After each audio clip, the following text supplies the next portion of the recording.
Mak, saya makan luar lah, Mak. Di pos rondu kau dia, Mak. Jadi jangan kemana kosan. Sampai dah pulang. Assalamualaikum, Mak. Salam. Weh, mau dari stall itu ah? Ngagak ini nak, sampai menangis nak. Lawan ada hiburan wajah jadi hiburan nak. Langsung juga.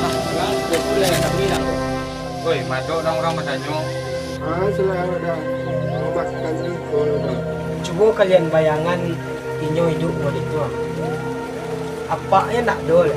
Amaknya mau itu ya. Orang miskin wajahnya. Bangsat dulu. Ale deh nan ceramah deh. Kalau ke ceramah cak nama soji yang le. Kesorahang lah. Dan ngecek nan itu. Kok kandungan pendak itu kesorahang.